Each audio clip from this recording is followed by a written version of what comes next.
Hello peoples, this is your favourite आइस बेंडियन। आज की इस वीडियो में हम लोग कवर अप करने वाले तुम्हारे क्लास 9 के गंगा बुक का तीसरा कविता, जिसका नाम है भारती जय विजय करे।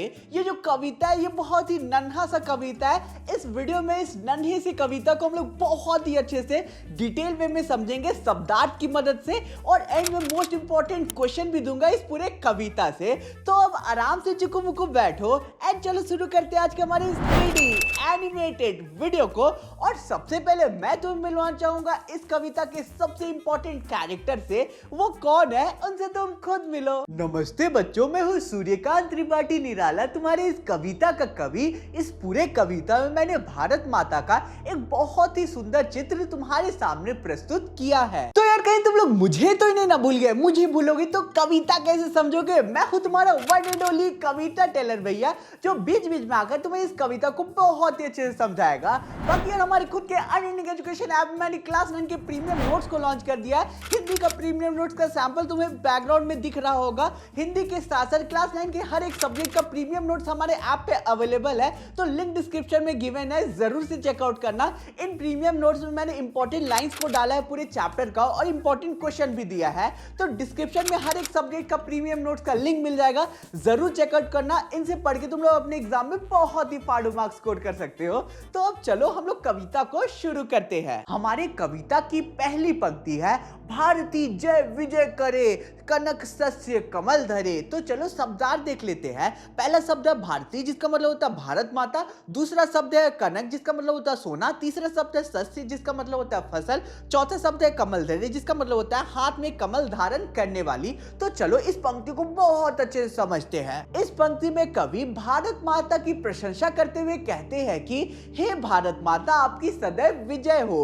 आप सोने जैसी चमकती हुई फसलों और पवित्र कमल को धारण करती है। इसका अर्थ है कि भारत धन धान्य पवित्रता और समृद्धि से भरपूर देश है। यहाँ पे सोने जैसी चमकती हुई मूल्यवान फसल उगती है, और भारत माता कमल की जैसी सुंदर, शुद्ध और शांत है। अब हमारे आगे की पंक्तियां लंका पतदल सतदल गर्जी तोड़मी सागर जल धोता सूची चरण युगल स्तव कर बहु अर्थ भरे। तो चलो शब्दार्थ देखते हैं। पहला शब्द है लंका, जिसका मतलब होता है श्रीलंका। दूसरा शब्द है पतदल, जिसका मतलब होता है चरणों के नीचे। नेक्स्ट शब्द है हम लोगों का सतदल, जिसका मतलब होता है 100 पंखुड़ियों वाला कमल। नेक्स्ट शब्द है गर्जी तोड़मी, जिसका अर्थ होता है गरजती हुई समुद्र की लहरें। नेक्स्ट शब्द है सूची, जिसका मतलब होता है पवित्र। नेक्स्ट शब्द है हम लोगों का चरण युगल, जिसका मतलब होता है दोनों चरण। नेक्स्ट हम लोगों का स्तव, जिसका मतलब होता है प्रशंसा। नेक्स्ट और आखिरी शब्द हम लोगों का बहु अर्थ भरे, जिसका मतलब होता है अनेक अर्थों और भावों से युक्त। तो चलो इन पंक्तियों को भी बहुत अच्छे से समझते हैं। इन पंक्तियों में कवि भारत माता के दिव्य स्वरूप का वर्णन करते हुए कहते हैं कि भारत माता के चरणों के नीचे स्थित श्रीलंका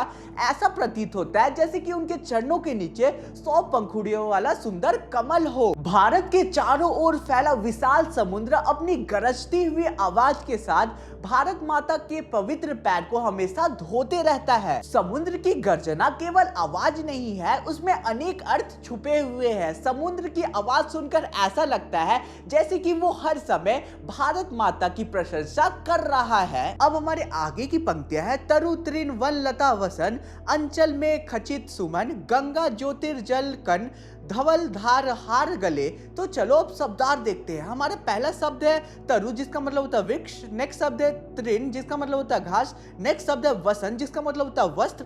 नेक्स्ट शब्द है हम लोगों का खचित, जिसका मतलब होता है जड़ा हुआ। नेक्स्ट शब्द है हम लोगों का ज्योतिर्जल कण, जिसका मतलब होता है प्रकाश की तरह चमकती जल बूंदे। आखिरी शब्द है धवल, जिसका मतलब होता है सफेद उज्जवल। तो चलो इन पंक्तियों को भी समझ लेते हैं। इन पंक्तियों में कवि ने भारत माता का एक बहुत ही सुंदर चित्र प्रस्तुत करते हुए कहा है कि भारत माता ने वृक्ष, घास, जंगल और लताओं का एक बहुत ही सुंदर वस्त्र पहन रखा है। मतलब कि भारत देश में बहुत ही सुंदर सुंदर जंगल है, बहुत ही सुंदर सुंदर पेड़ है, बहुत ही सुंदर सुंदर लताएं हैं और घास है, और ये सारी चीजें बहुत ही ज्यादा मनमोहक लगती है भारत में। आगे कवि कहते हैं कि भारत माता के आंचल में फूलों को ऐसे जड़ा गया है जैसे कि मानो उनकी पूरी साड़ी को बहुत ही सुंदर फूलों से सजाया गया है। मतलब कि यहाँ ये कहा जा रहा है कि कि भारत देश में बहुत ही सुंदर सुंदर पुष्प देखे जाते हैं। गंगा नदी की चमकती हुई पवित्र जल की बूंदें और उसकी सफेद पानी की धाराओं को देखकर ऐसा लगता है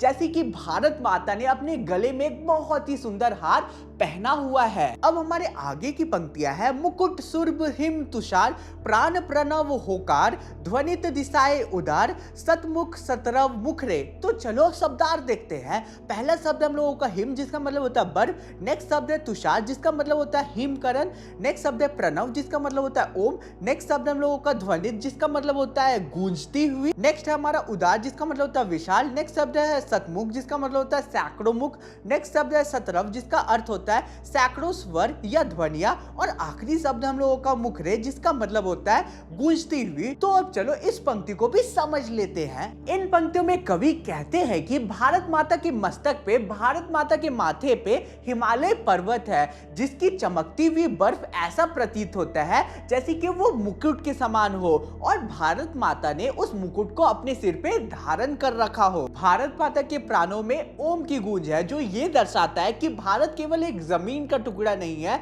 बल्कि यहाँ पे धर्म और संस्कृति भी है। आगे कवि कहते हैं कि भारत के चारों दिशाओं में ओम गूंज रही है जो भारत के महान और उदार संस्कृति को पूरे विश्व में फैला रही है। सैकड़ों मुखों और असंख्य स्वरों से भारत माता की महिमा का गुणगान हो रहा है जिससे संपूर्ण वातावरण उनकी जय जयकार में गूंजती हुई प्रतीत हो रही है। तो यार इसी के साथ आज का हमारा ये प्यारा सा कविता खत्म होता है। होप सो कविता समझ आ गया होगा।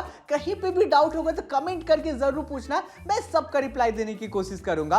और एक छोटी सी रिक्वेस्ट है कि चैनल पे नए हो तो सब्सक्राइब कर देना क्योंकि तुम्हारा एक सब्सक्राइब तुम्हारे आयुष भैया के लिए बहुत मैटर करता है, और लाइक कर देना वीडियो को। अब तुम्हारी स्क्रीन पे इंपॉर्टेंट क्वेश्चन दिख रहा है, ये क्वेश्चन एग्जाम के प्रोस्पेक्टिव से इंपॉर्टेंट है। आंसर चाहिए तो टेलीग्राम ग्रुप ज्वाइन कर लेना, डिस्क्रिप्शन में लिंक मिल जाएगा। और हाँ, याद से हमारे प्रीमियम नोट्स को चेकआउट कर लेना, और अगर कोई पर्सनल क्वेरी होगी तो इंस्टा पे डीएम करके पूछ सकते हो। सभी चीजों की लिंक डिस्क्रिप्शन में मिल जाएगी। तो फिर मिलते हैं नेक्स्ट वीडियो में। Bye bye.